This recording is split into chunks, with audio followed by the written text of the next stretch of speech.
All right. Shalom.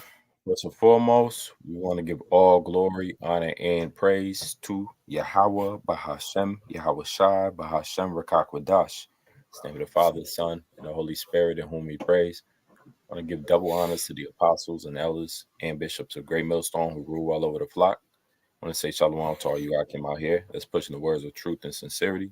Shalom to all the elect Akim, Aqua, scattered Israelites, Israelite foreigners who wrote this out. This video was edifying. It's myself, Rapal Mob, along with the brother. Yeshaya. Okay, and the topic today is the lost art of chastity. How ancient brides prioritized the marriage and family over modern ambitions. Abu we do. It's an edifying lesson. Right off the bat, what we have is a video that just goes into and expounds on the idea of what ancient marriages were. All right. Marriages is everything, pretty much the backbone of any nation, any tribe, any people. Um, all the support you need is supposed to be in the companionship you need. It's supposed to be found in a marriage, finances in a marriage should be sacred. All right, as far as you having children and rearing them up so that they could grow and thrive in the right, loving and supporting way and have that foundation of a family. Well, that's also, you know, emphasized and made possible by a good marriage, right? When you have a supportive marriage, if that builds a foundation for the children to grow. The scriptures always go through the rights of a man versus the rights of a woman. It goes through um, the duties of man versus the duties of woman. Is very specific um, restrictions of a woman, um, rules of engagement, so to speak, for a marriage. It's all there. The marriage is actually, again, it's like the backbone of a society because society is made up of multiple marriages and multiple families. All right. And now we happen to be in a different time and a different age, in which society is kind of showing its weakening phase and its destruction. Mainly, if you recognize what's going on between the man and woman or marriages, they're at an all-time high of divorce rates. As a matter of fact, there's plenty of articles out there that'll tell you that but by the time 2030 hits, it's been studied that marriage, for the first time, there will be more single people above the age of 30 than married people for the first time in history.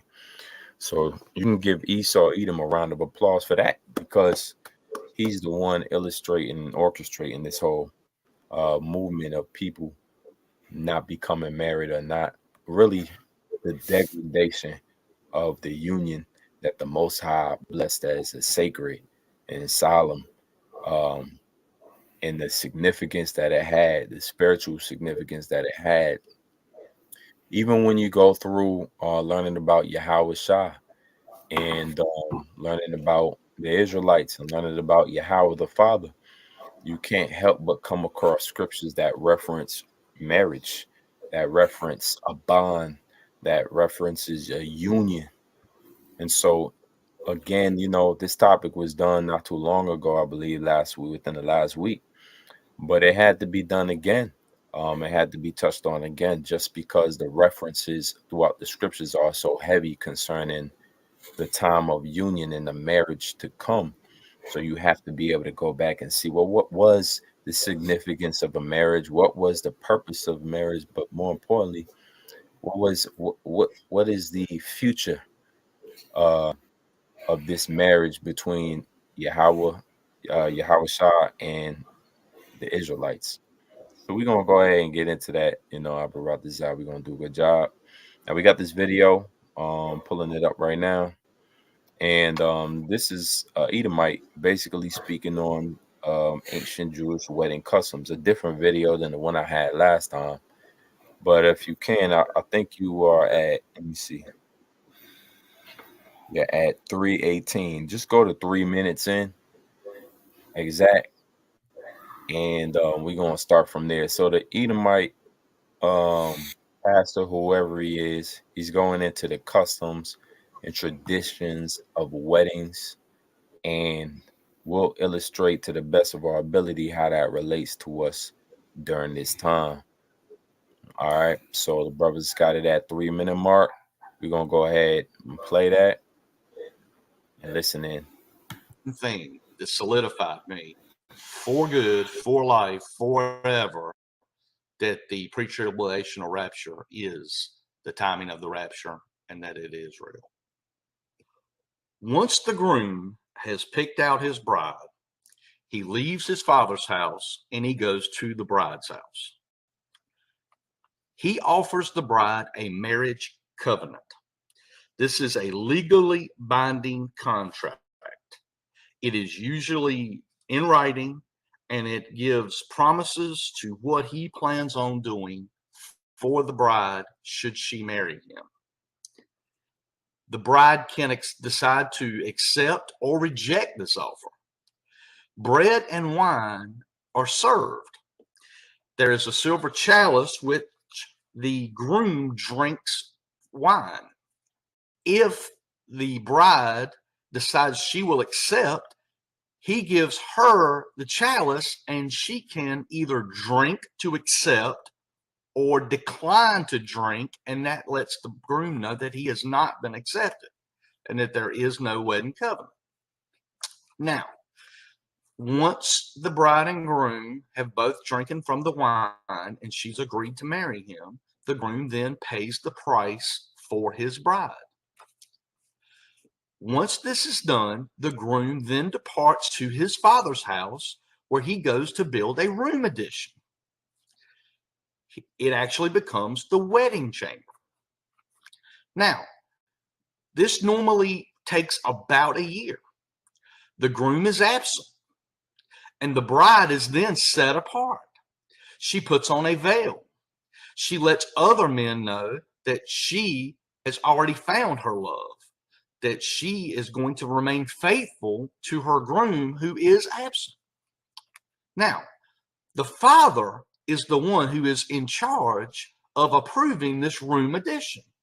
So even though the groom is at the father's house and he is preparing a place for his bride, the father is the only one who can approve this room addition. So the father is the only one who knows the day and hour that the son is going to be able to return to get his bride.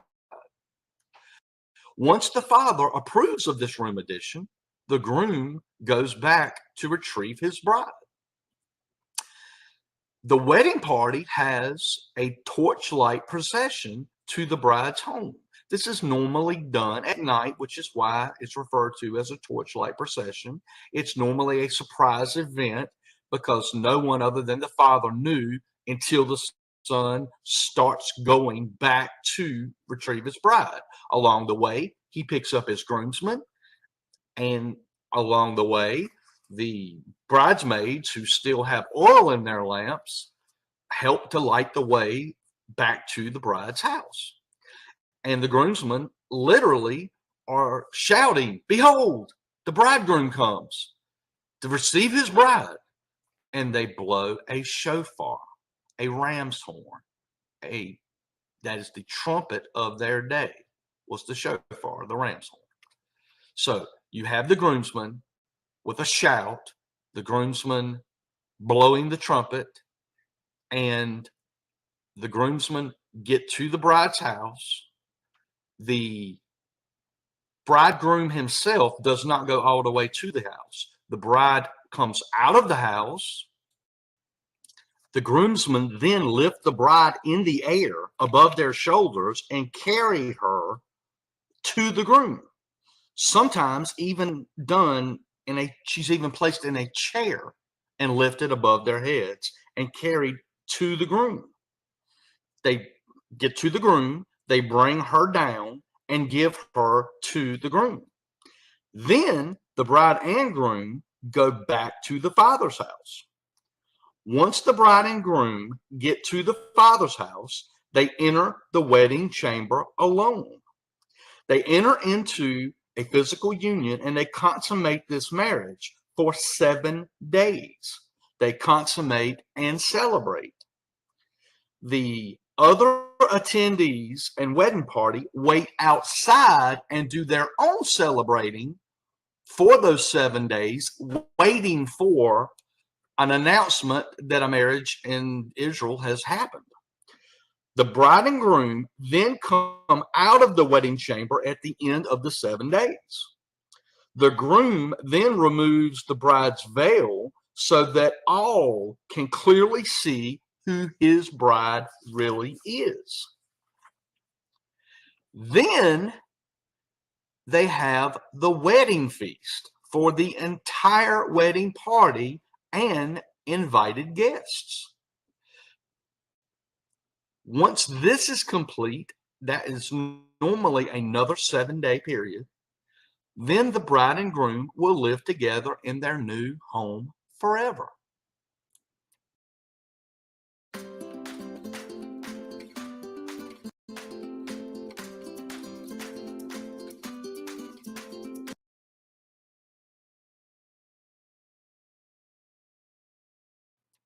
Okay, is that cool or what?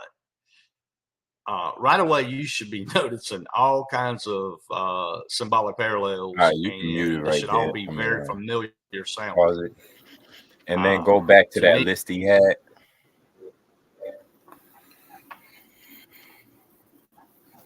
and then from that list, we just gonna go ahead and reference a few points. Yeah, anywhere on that list is good. Come. Oh, shit. Come. It's locking. Hmm.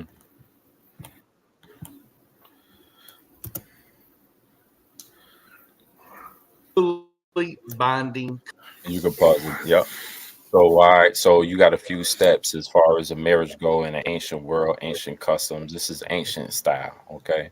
This is a style before the time of now. This is how it really is supposed to be. This is how it felt. All right. It's a different vibe. You got to fully, you were fully engaged. There wasn't as many distractions. It wasn't, you could see it was a serious event. Money was exchanged. It says the groom leaves the father's house, so you have your family members very much involved. The father's very much involved. It's not like you escape off to a small region of the world, elope, and then never to see your parents again or something. Nah, this is different. This is where everything is structured. Your family is very much understanding what's happening. The customs is there. All right, not like not similar to what you have today. Okay. You have a society now that's decaying. This is the worst time to try to, um, match the text to what's going on today in the world. The only thing that matches up in the scriptures is, um, the love of many waxing cold, the destruction being at hand, the Lord's return being at hand, so forth and so on. But what's happening is we are basically in phase, let's say 6, 7, and 8 of this list is concerning where we are in this time waiting for um the bridegroom to return. Again, this was a actual marriage situation between a man and a woman, but now it's rendered into um the time we in now where Israel is likened to a woman. Now there's a script. Where is that? Isaiah Come on, I get it for you. Abakashah,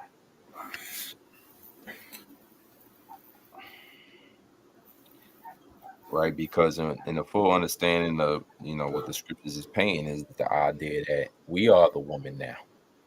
Okay, now groom leaves the father's house. Marriage covenant offered. You know when the marriage covenant was offered? When Yahweh was up on that cross and crucified.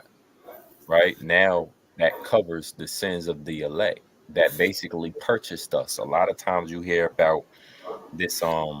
the purchasing or redemption. The redeem means to buy back. We were bought with a price, the scriptures say. You got what you have? God, this is Jeremiah 6 and 2. It says, I have likened the daughter of Zion to a comely and delicate woman. Yep. So there we are. Is there more to that? La, that's So it. who's likening to the whole daughter of Zion, the Israelites, and the right Zion to Zion in the Hebrew, which means monument. The Lord's monument was the nation of Israel. Negroes, Latinos, and Native Americans, so-called, you Israelites. Well, you're his monument, meaning um, you're his people. He likened unto you unto a woman. Okay, it says just a woman, or it said delicate woman. God, delicate woman. A delicate woman. Grab now let me read on before you grab some up. This is so part 3 says bread and wine seal the covenant, right? In that's the Passover. You know, what do we do at the time of the Passover? We eat the bread and drink the wine, right? He said, this is my blood and this is my, so we drank of Yahweh shot. Well, that was a sealing of the covenant right there. All right. All faith in Yahweh Shai. You don't just do the Passover because you Christian. You do the Passover because you believe that through the Spirit, Yahweh Shai is your savior and your deliverer in times and when all hell breaks loose. Leading up to prophecy, leading up to Third World War. We gonna need him. He gonna have to return and get his bride before destruction comes. Right? So we eagerly awaiting. It says part 4, groom pays the price for his bride. Now that's going into that whole idea of redemption. All right. And the scriptures tell you that redemption draw of nine. Right. So of course, Israel is those people that the Lord redeemed, right? He redeemed us during the time of Pharaoh. He redeemed us during the time of during the Romans, and he redeeming us now. Modern day Romans. He gonna redeem us from the hand of our enemies. We be being bought back as a nation, right? Remember the scripture said, no, and no man, you should be sold unto your enemies, and no man shall buy you. Well, Yahweh Shai, he say he's not gonna meet thee as a man. Yahweh Shai has bought us with a price. Um, the groom pays the price for the bride. So that's that dowry. Understanding that in the ancient customs, the woman was worth a certain price. These days, you say, what are they worth?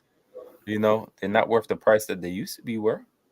w- you know. And by the way, this bride, she was a virgin, hands down. Let's go on. Groom departs to the father's house and builds bridal chamber. Did not Yahweh shall say, I go to prepare a place for you? All right. In my father's house are many mansions. Why is he talking about these mansions? Because this is where he's going to take his bride back. This is where Israel gets to be taken back to. That's the bridal chambers, these many mansions. It says the groom is absent. For part 6, the groom is absent. The bride must remain faithful. Right? Do we have anything on that out? If I can, I get something. Con. I know this Fact. to tell you. Matter of fact, 2 Corinthians 11 and 2. And you go ahead and grab what you got. I'm gonna grab this. 2 Corinthians 11 and 2 says, for I am jealous over you with a godly jealousy.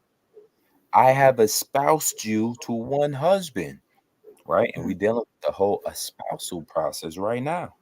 This is what we're referencing. Why did the Father say he espoused us? Are we women? Yes, we are Israel. The whole nation is the woman of Yahweh Shah. The word espoused or espousal in the Greek is harmozo. It says to join, to fit together. It says to betroth a daughter to anyone. Now you're dealing with ancient customs. Guess what? You can save your daughter in the scriptures for a specific man. You can save your daughter. And that way you might have made the deal before your daughter even was of age to be married, that she was already espoused. Well, Israel has become joined together with Yahushua, right? We've already made a spouse. It says to join oneself, i.e., to marry the daughter of anyone. to give one in marriage to anyone. So Israel has been espoused, going back to that precept, 1 Corinthians 11:2. For I am jealous over you with a godly jealousy. You don't get jealous over somebody unless, as a man gets jealous over a woman, that's the jealousy that the Father has over his people Israel. And we get jealous over women. Some in this world, in this bugged out world, they're gonna say, well, that's a female trait, jealousy. They're gonna say, Hmm. well, you got what's the word they say now? You know, you got something wrong with you. I forget the word. As far as like jealousy, Yeah, it's jealous when you insecurity, like insecure, is that the one you looking for? do it, brother. That was a word. That's the word. You insecure to be jealous. Well, we reading right out the scriptures. The Most High said, "For I am jealous over you with a godly jealousy." It's a godly jealousy. It's not that stuff you used to. It says, "For I have espoused you to one husband, that I may present you as a chaste virgin to Yahweh Shah." What you got? Yeah, real quick to back you up. This Exodus 34, verse 14. It says, "For thou shalt worship no other power, for the Lord, Yahweh Bashim Shai, whose name is jealous, is a jealous power." Break that down. Yep, and just to back the elder up, which it's mentioned often throughout the scriptures how the Lord is a jealous power, man. Just going back, hey, that's the trait of Yahweh Shemi Shai, man. We belongeth unto him, and your woman is an example, of how the Lord feels. Just like you want your woman to belong unto you, that's how the Lord sees Israel, man. He don't want you seeking no other power, man. And again, likewise, on down to like even your woman, man. You wouldn't want her seeking no other man. Scriptures speak about how jealousy is the rage of a man, and in the Mm, day of vengeance, who would he spare, man? mm, That shit like that'll make you crash out. So mm. that's why through this wisdom, knowledge, and understanding, we understand why the Lord is getting ready to come back, and he spared none, man. Yeah. Only those who seeking him and who remain faithful. But just to back the elder up, you got it, elder. Right. And that word chase, since the title is the lost art of chastity. See, we gotta remain chaste as a nation. To hell with it being a lost art. Sometimes you gotta dig for the lost arts. Sometimes you gotta dig for the lost things. The lost things gotta be found. Hey, we're in the day where the Yahweh Shah said, Israel is a go to them that are lost, right? Go to them that are needing of a physician. So it ain't just that you was already good. We in a situation where we need a savior. And that marriage, come to find out, that covenant was already offered. That dowry was already paid by his blood. So we already in step 6 through 8. Here it is. So the lost art of chastity has to be found in us. When you go into that word chaste in the Greek is hagnos. Strong's G53, hagnos. And it says pure, clear. Clear Mhm. from what? Clear from all infidelity, clear from anything that will mark you as dirty, right? The false ideologies, man. Idols, idolatry. Clear from doing whatever you wanted to do. Instead, you're as a woman supposed to, that will make her man happy. She's tending to the man. That's why the title, How Ancient Brides Prioritized Marriage and Family Over Modern Ambition. And the way they prioritize marriage is by prioritizing the bridegroom. He was priority. They go on to say, as far as the definition for chaste, it says figuratively innocent, modest, and perfect. Then it says pure from carnality. Okay? So the pureness is what the Lord is looking for from carnality. Paul said to the church at Corinth, he said, look, I can't speak to you as spiritual, but I got to speak to you as carnal. because there's still dissension amongst you. You're still fighting and arguing amongst each other. You don't have that union, that union that Yahushua calls for. You don't have that harmony amongst each other. And then the scripture in John tells you that if a man doesn't love, he can't love Yahweh except he love his brother. If he doesn't love his brother, he doesn't love the Father. There's a union. There's a certain chaste way to be. There's a certain um, pureness from carnality, and we all have to seek it. Why? Because we all came from carnality this time. Remember, we weren't the bride that knew from birth that she was ready to be married. Married. Well, that's the bride that took every moment serious. We were the brides instead that learned about halfway through our life that we can still be married. Like the Lord will still receive us. Remember how it goes into how all these people were bid to the marriage, except some didn't start. The ones that were bid first didn't come. So then now he started bidding anybody. He sent his servants out. The king sent his servants out to go and bid anyone to the marriage, whoever will come.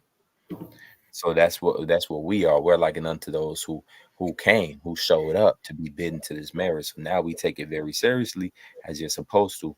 Part 6 says the groom is absent, the bride must remain faithful. That's what chastity is, pure from carnality. It says, part 7, father must inspect and improve of room addition. Right, that's what the Most High is doing up there with Yahushua. Groom goes to retrieve his bride. This is why Yahushua actually speaks to us like we women. You know, when the scriptures tells you Revelation, grab from me by Bakashah. Let me see. Where the Lord said, I come quickly. You want the one in 22 or Yeah, that one too. Grab that one if you know where it's at. One says just I come quickly. okay. Mhm. And what you could do is before you get that let's show why you have to learn about why chastity is a lost art. Can you go roll the next video, Babaka Shah? Why is chastity a lost art? Well, you have to reference modern times, right? How ancient brides prioritize marriage and family over modern ambitions. Let's check out modern brides. Every generation has a moment where they come just to have some fun. Atlanta is the mecca for black people in America. It has multiple historically black colleges. In the 80s, We said, let's plan a picnic during spring break. let's call it Freaknik. Freaknik was the greatest black gathering in America. It was like an entry point into the black cultural experience. To be able to be in the middle of the street, dancing, laughing, playing your music, it's a moment. The interstate, the highway, was a street party. There wasn't even a word called twerking. It was called booty shaking. They weren't no social media, barely had internet. During Freaknik, stars start coming in. You would see Tupac, Goody Mob, Outkast, Usher Raymond. I'm having a ball out here. I don't know what heaven looks like, but this seems like a version of it. You was lit, okay? The legacy of Freaknik is black joy, black self-determination, Black love, black excellence, black enterprise. but the legacy of Freaknik is also the ugly side. It started to get a lot more out of control. People were coming by the masses. What the hell just happened? If you tried to bring back Freaknik, it wouldn't be what it was. The streets, the people, the debauchery. Things that I saw, insane.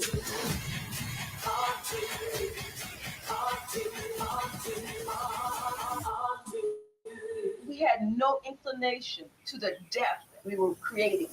Them kids ain't know nothing about Freaknik. was good on Trust me, that. your mom and daddy got that. Now go ahead, Babak. That was the Freaknik movie. Go ahead, Babak Shah, and bring up Blue Letter. Yeah, you can close that one down. And so what we learned about that is modern ambitions, even for 2024, they was cultivated here in Babylon. Babylon America has designed Eve to really, it was designed to frustrate the plans of stability and any security that you will find um from a marriage, from is really here to stop your growth. Babylon has been a plague for our people. When you really just sit down and reference the ancient versus the modern, what this place has been is a it stops. It retards your growth. It retards your spiritual growth. It retards um you know any type of building of a family. You just can't have it here. That was just one documentary, and I started this topic came because I started to watch that documentary, and I'm about halfway through maybe. And I just see how basically anything less than the marriage to Yahweh Shai or us getting out of here is just going to go into something heinous, heathenistic, and destructive. You can't have good here in Babylon. You just can't have it. You got Blue Letter pulled up out. So like, if I may, Baba Shah, I got want to back you up real quick. Oh yeah, go for it. Yeah, this Jeremiah 3:20. It says, Mhm. surely as a wife treacherously departed from her husband, so have ye dealt treacherously with me, O house of Israel, said the Lord Yahweh Shabbat Shah. Go ahead, break it down. And and that documentary right there just proves, basically this precept on how, basically the fallen of Israel, how that we done failed so far away. We once was that bride, being prepared for the Lord, then we fell away. Now look at us. We dealing treacherously with the Lord, man. We dealing with these other philosophies. Many of our people really are spiritual whores, man. But that's basically it. Yeah, spiritual whores, man. And what's a man do with a whore? He don't think about marriage. See, we need the marriage. If it was just that you could be out here doing what you want to do and the Lord would still take you as you are for real, we wouldn't have this conversation. We'd be wasting our times because we'd be out there doing what we want to do. If you were still going to deal with the whore, even though no matter how much of a whore she was, Jake, if you were still going to marry the whore, it wouldn't matter that she out in these streets or she for the streets. It wouldn't matter. But never in history has the male not cared about the body count, not cared about if she's loyal, if she's faithful, is she gonna be there, is she gonna be supportive, do she care for you, is she really there for you? How many songs have been made about Jake just asking the question, are you there for me for real when I need you? Are you a lifelong partner? Are you here for a long time or just a good time? And so the society celebrates the idea that women could just be here for a good time. She don't got to be there for a long time. Well, that leaves the case that there are no more wives.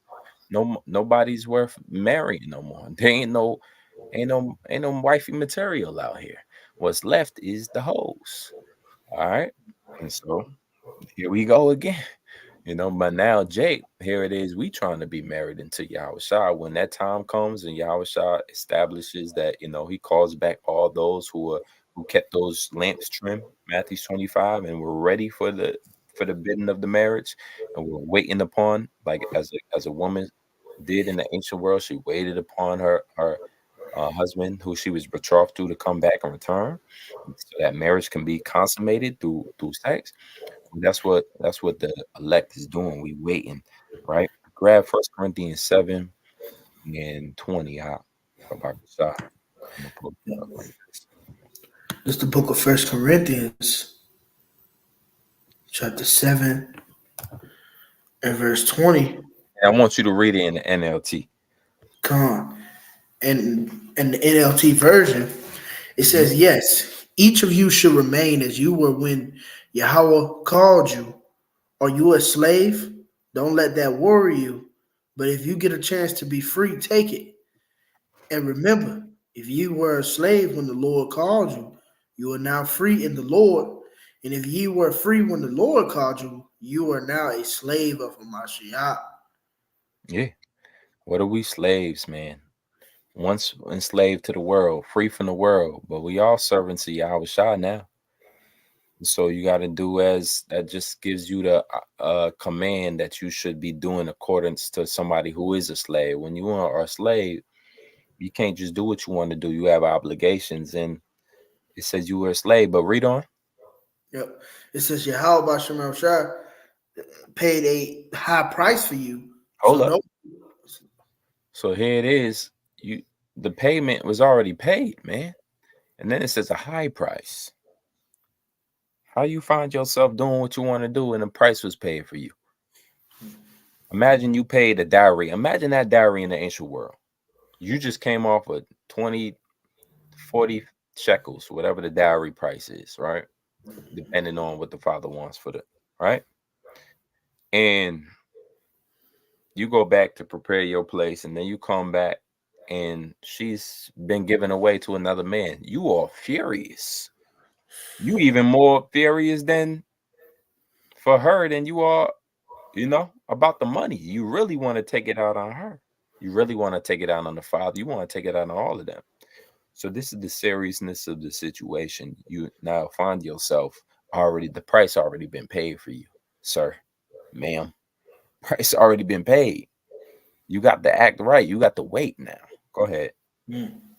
So don't be enslaved by the world. Each of you, dear brothers and sisters. Yeah, that basically don't be enslaved by the world. Basically, stop being for the streets. That's how you would tell a woman who's had her dowry paid. This is why it all correlates to ancient world marriage. If you can't understand that a wife was a wife was property, and she was bought from the father, and in that price made her now the possession of the man. If you can't understand that, this truth ain't for you. Go back to Disneyland. Go back to watching Teletubbies. I don't know, book you a trip to a vacation somewhere. You in the wrong spot. Because the woman was property and has been property. The scriptures tell you that he that getteth a wife getteth a possession. To possess something means you own it. That's ownership. The father owned the wife and then the daughter, and then he would pass her on for a price to the husband. The Lord said, you have already been bought with a price. Don't go back to this world and be enslaved by the world again. I already freed you from that. We already been there. Remember when you used to be a part of the world? I freed you from it. Why you still acting like you in the world? Go on. Should remain as ye were when Yahweh Bashem Shah first called you. Read on. Now, regarding your question about the young women who are not yet married, I do not have a command from the Lord for them, but the Lord in his mercy has given me wisdom that can be trusted, and I will share it with you. There go that good wisdom. Let's read. Because of the present crisis, I think it is best to remain as you are. Crisis. It's a present crisis going on right now. Right? That's what that Freaknik documentary was presenting to us. But go on. If you have a wife, do not seek to end the marriage. If you do not have a wife, do not seek to get married. Right. But if you do get married, it is not a sin. And if a young woman gets married, it is not a sin. However, those who get married at this time will have troubles, and I am trying to spare you those problems. Now there's a section in here that says if you have a daughter and how you should deal with her. And I'm looking for it. Bear with me. Speak for a second. I'm gonna go ahead and find it. Yep. But yep, just to back the elder up, man, this is the time that we're in as well. If I may, I'm gonna read that one more time. Mhm. Salakia. Let's see what was that. If you have a verse 27, First Corinthians 7 and verse 27. If ye have a wife, do not seek to end the marriage. If you do not have a wife, do not seek to get married. But if you do get married, it is not a sin. And if a young woman gets married, it is not a sin. However, those who get married at this time will have troubles. And I am trying to spare you those problems. And that's just the spirit, man. Because our main thing is to be kept from the world, you know. And of course, everybody is not in that mindset of being married and joined until you have a shot martial, man. So it's only just the spirit even going in with this, basically, thou, as it says, thou don't have a wife, seek not a wife. At the end of the day, it's just wisdom, man. Let me see if I can continue on that. Yeah. I'm not finding it, you know what, but it goes into how, a father basically, if he can, um have control over his daughter, and if he doesn't marry her, if he marries her, it's a good thing. But if he even holds back her marriage, it's okay as long as he could stop her from being um basically a whore. So what ends up happening is it becomes the father's job and obligation to make sure that his daughter won't be out here um becoming profaned, man. All right. And It's like you don't know if it's in apocrypha or not, do you, Elder? man, I mean, I was looking at it just now. I know Ecclesiastes popped up. Ecclesiasticus, matter of fact, read Sirach 7 and 25.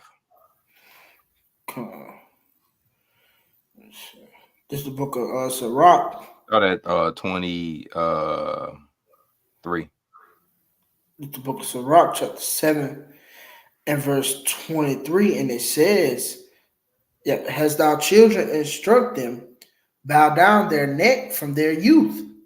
Has thou daughters, have a care of their body, and show not thyself cheerful toward them.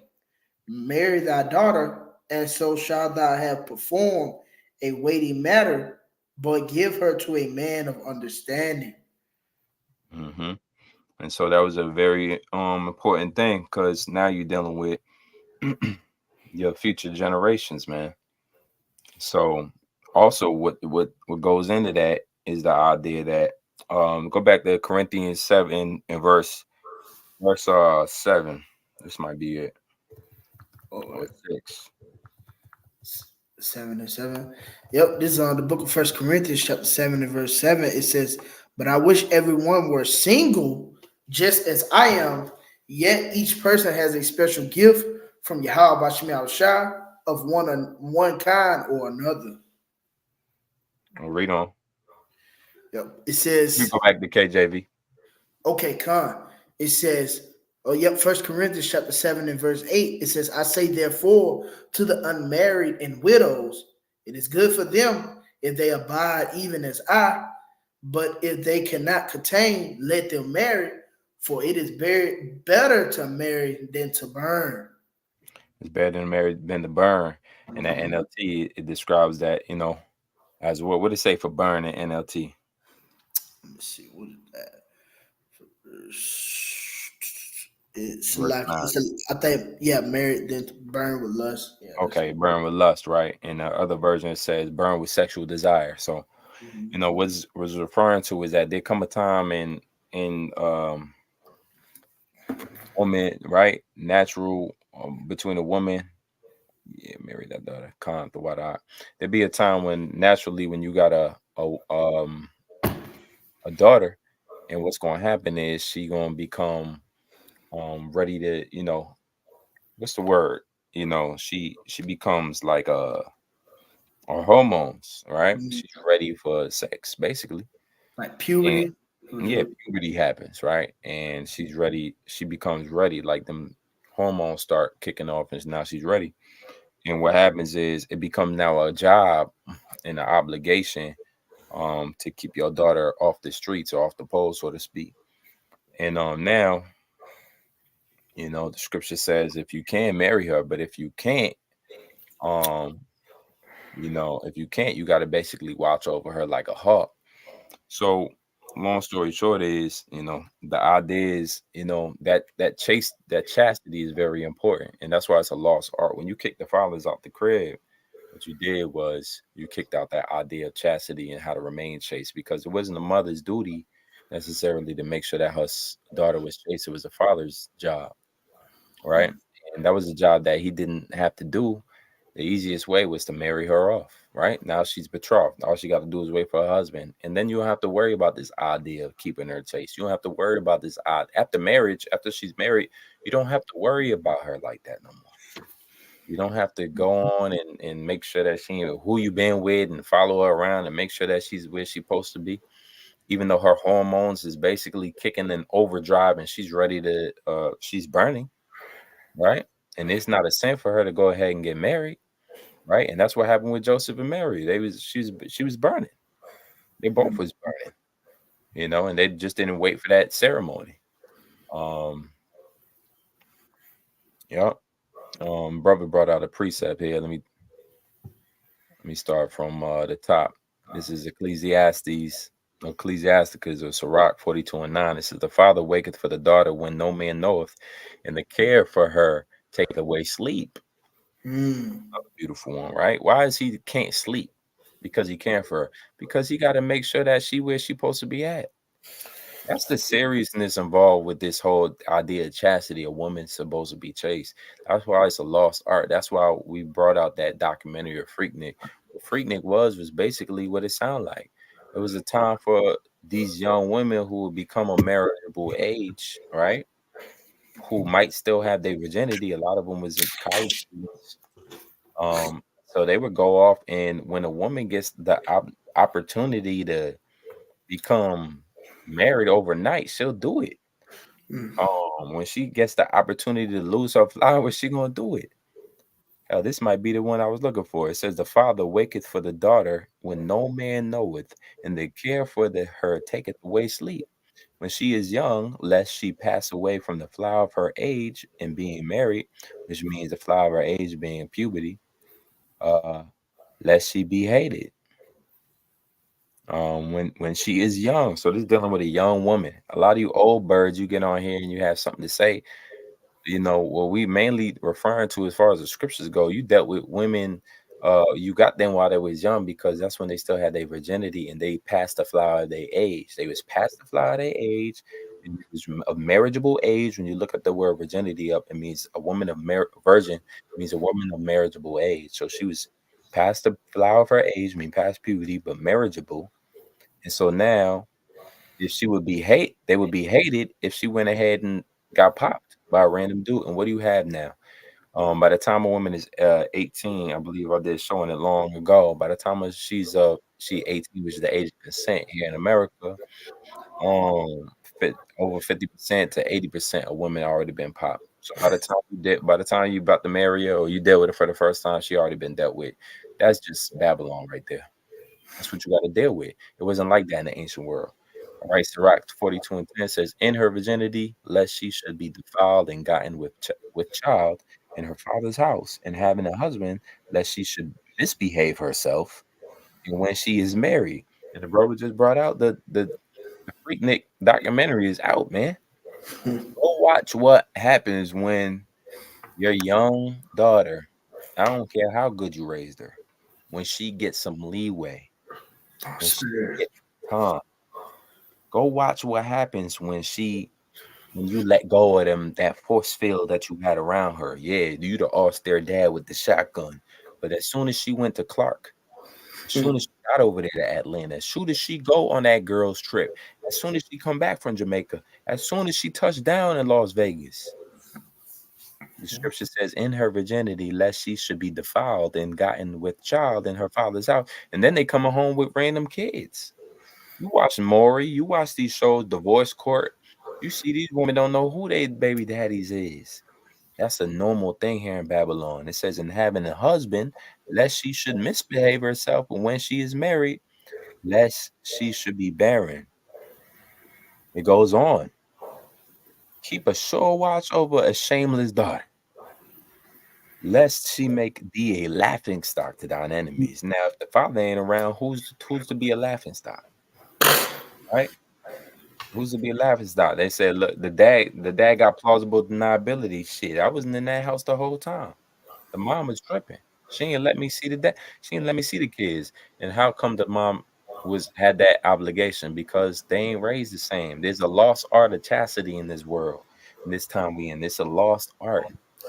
We had to go back in time to understand how ancient brides prioritized family and marriage over modern ambition. These women is ambitious. I had a woman tell me straight in my face, if I don't get no man by the time I'm 20, well, she said 30, I'm freezing my eggs and I'm just gonna be a single mom when I'm ready. This is the scriptures say, keep a sure watch over a shameless daughter, lest she make thee a laughing stock to thine enemies, and a byword in the city, and a reproach among the people, and make thee ashamed before the multitude. This is what a shameless woman would bring to you back in the day. If he was a father of a shameless woman, she'd bring that to you. Now, how much more in this day and age are we supposed to be moderate in the things we do, remaining chaste for Yahweh Shah?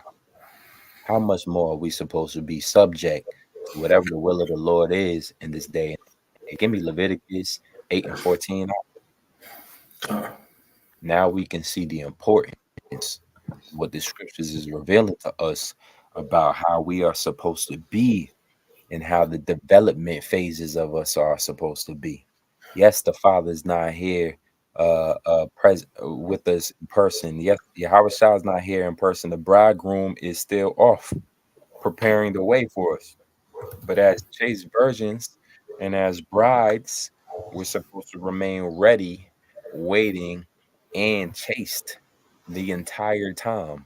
Imagine what happens today when you get a wife and then you about to marry her, and then y'all have the marriage. Ain't they got something called the bridal? What they call that out the day before the ceremony? The, Um, the bachelor party. yeah, not the bachelor, not the bachelorette party. Because she equal. Remember, these women got to be equal with their men. So the man got a bachelor. Guess what? She got the bachelorette party. What's she doing on the bachelorette party? She's sinning. She ain't winning. Yeah. Nah, but go ahead, bro. Go ahead with that preset. What was the Leviticus one more time? All right. Yes, lock it. Leviticus 18 and 7. 18. 18 and 4. So like I gotta want to back you up too, Elder. Go ahead. Yeah, this Sirach 26 and 10. It says, if thy daughter be shameless, keep her in straitly, lest she abuse herself through overmuch liberty. Sheesh. For the streets. You see, over much liberty. Hey, a bachelorette party is liberty, man. Ain't no way you gonna go defile yourself before. Man, the whole thing is out of whack. That's why it's a lost art of chastity, man. This whole thing about marriage is it's all out of whack. You got to be out your damn mind, bro, to pull the trigger on that. You got to be out your mind. You ain't watched enough TV yet. You ain't been outside. You ain't stepped outside your bubble. You don't see how Eve get down, man. They ain't out here. They ain't out here with chastity, man. They ain't out here looking to be chaste, man. But you, as an Israelite, returning back to Yahweh Shah, we got to remain chaste. We got to understand what being chaste is about. You got to do better than the Eve you trying to slay out here. You got to do better. Yep, this Leviticus 18 and verse 4, it says, ye shall do my judgments and keep my ordinances to walk therein. I am. That's what the Lord constructed. Just like the brother just read. Don't give her too much liberty. It's liberty for Eve that caused her to make you a laughing stock. It's when you give her liberty. Yeah, go ahead. You can go on that trip. It's liberty when that the dad didn't give her in order for her to be remain chaste and remain a virgin, untouched, ready for the husband or have a husband in the first place. The reason why a lot of the Eves don't got no husband is because they wasn't even trained up that or reared up with the idea that a husband was necessary.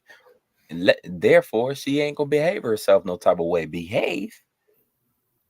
Ask Eve to behave herself. See what comes out of her mouth next. The Most High required that we behave ourselves, man, and we couldn't do it right. That's why we coming back to Him defiled. But through the washing of the Word, we be made clean. Now we can get washed up. And then what happens to a bride when she gets made ready for the ceremony? She gets washed up. She gets clean. She gets soaked in them oils. Is it you right? We getting soaked in the oil. This word is the oil. Go ahead, Al. It says, I am the Lord, Yahweh Shemel Shai, your power. Ye shall therefore keep my statutes and my judgments, which if a man do, he shall live in them. I am the Lord, Yahweh Shemel Shai. Get Deuteronomy 4 and 30. Just the book of Deuteronomy, chapter 4. Most High already set ordinances out for us to behave. Why? Why do we have to walk a thin line? Because we like a woman who has seeked other rock. You see, we've been an untamed woman. We've been an uncontrollable woman in the eyes of the Yahweh, the Father who created us. We started serving other nations, idols, nations, gods. We was doing abominations, behaving like the heathen that are round about us, going off. We became, as the brother mentioned earlier, whores in the eyes of the Lord. Now the Lord is asking us to be washed up and made clean. Now we can see it in full spectrum why it's important to understand what it means to be chaste. Go ahead, Al. This is the book of Deuteronomy, chapter 4, and verse 30. When thou art in tribulation, and all these things are come upon thee, even in the latter days, if thou turn to the Lord, Yahweh Shemel Shai thy power, and shall be obedient unto his voice, for the Lord, Yahweh Shemel Shai thy power, is a merciful power. He will not forsake thee, neither destroy thee, nor forget the covenant of thy fathers, which he swore unto them. That's it. So the Most High basically saying, look, I'm going to take care of you. Don't he speak to us like we a woman? He been doing that the whole time throughout the scriptures. I'm going to take care of you. When you need me, I'm going to be there for you. You just clean up your ways. And that's what you would tell a woman, man, who acting out. If you had a lot of love for her, let's say that you did have love for the woman, for Eve that's playing the harlot, as the Most High did. He had, who is it, Hosea the prophet, have a, to symbolize. He had him married a harlot. But what happens when you love a harlot? If she don't clean up herself, you don't deal with her no more. Grab Deuteronomy 28 and 56 out, just to prove a point. God, just the book of Deuteronomy, chapter 28, and verse 56. And Deuteronomy 28 and verse 56.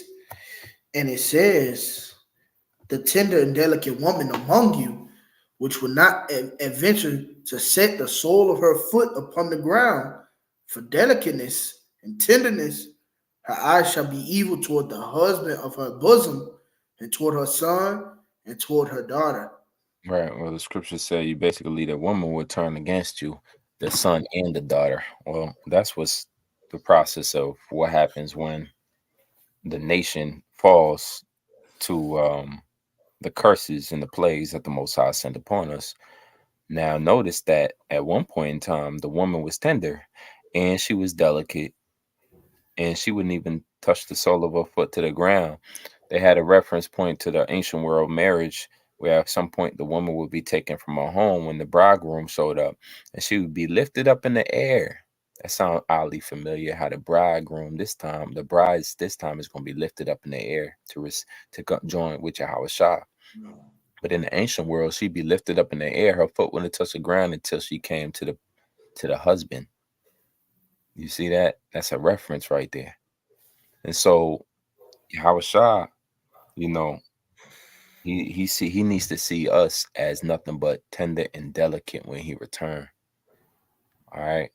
Go to Proverbs 20, Slock at Proverbs 4 and 25. Babakasha. Come, this is the book of Proverbs, chapter 4 and verse 25. And it says, let thy eyes look right on, let thy eyelids look straight before thee. Ponder the path of Slack. Yeah. And what would you they got a saying amongst Judah mainly, like, or some of the tribes, when it comes to a woman, she either wanton or she looking all around, and she, if your woman look at another dude, it's amongst all the tribes, really. That's a sign, like, she ain't ready, bro. She for the streets still. You got somebody else Eve making eye contact with you, laser focus eye contact with you. That's a no. Well, the Lord is also telling us, just like, you see how it's y'all speaking as Solomon. He telling us, man, let your thine eyes look right on, let thine eyes look straight before thee. Right? What type of that's a jealous power talking like that. Mm-hmm. You can see and understand that your focus should be on Yahushua continually, always. Your focus should be on the hour that no man knoweth when is the time, but you're prepared for it, you're ready for it. Grab Matthew 6 and 24. Preparation. But it's all about doing pleasing the bridegroom. Scripture says, kiss the son. You gotta please the bridegroom. That's a chaste mindset. That's a chaste mind frame. Pleasing the bridegroom. What's pleasing to Yahushua? Well, he said, feed my sheep. We're gonna do that. Well, he said, wait for me. Can you not just wait it for an hour? He told Peter. So you need to wait. You need to have patience so that when he returns, and then you got to make sure that you morally right, you chaste in the spirit, meaning you pure from carnality. We ain't out here serving idols in the lust of the flesh and lust of the eyes, and we ain't out here selling out. Go ahead, Out. Yep, Matthew 6 and verse 24. No man can serve two masters, for either he will hate the one and love the other, or else he will hold to the one and despise the other. Well, yeah. So you can't be out here serving all. That's why your eyes got to be looking at the right master. Mm-hmm. See, your eyes got to be focused. Grab First Thessalonians 4 and 3. I'll probably end it there. You want to continue? Or no, that's it. Thessalonians 4 and 3. Yeah, you gotta pertain to the things that pleases your master. Who else gonna be mad at you? Is you serving too, right? In this world, they say you your own God. In this world, they say you can do what you want to do. Well, we as slaves, we read that earlier in Corinthians. We as slaves see how it's shot. All right, we was bought with a price. No, we not. We serving to Yahweh by Shemel Shah. And so we gotta please him. We gotta do what the masters say to do. Right? Because when all these blessings is being given out, therefore you ain't gonna be able to partake in none of them because you ain't gonna be married. He gonna come back and find you defiled. And the only thing you do with a defiled woman who you already paid the price for is you eliminate her. Go ahead, Out. Yep. This is the book of First Thessalonians, chapter 4 and verse 3. For this is the will of Yahweh by Shemel Shah, even your sanctification, that ye should obtain from fornication. Read on. That every one of you should know how to possess his vessel in sanctification and honor. There it is, man. Now understand that you're supposed to possess yourself in a certain way, in a certain light, with honor. All right. Right. Blessed, separated, set apart. Read verse 7. God. It says, for Yahweh have not called us unto uncleanness, but unto holiness. Yeah, it is. So we got to remain steadfast. We got to remain understanding that this is how he wants his brides. This is how he wants Israel. All right. We might have not came in like that, but you come into this truth to get cleaned up for the ceremony. You come in this truth to get cleaned up, not for yourself, the bridegroom. You come in this truth for your Hawashah. That's where your heart is. That's where your focus is. And if your focus ain't on it, you got to refocus. So we're going to end it there. You know, Abaratazah, this video was edifying. We're going to give all praises, glory, and honor to Yahweh, Bahashem, Yahweh Shai, Bahashem, Hakwadash. All right. Until next time, Shalom.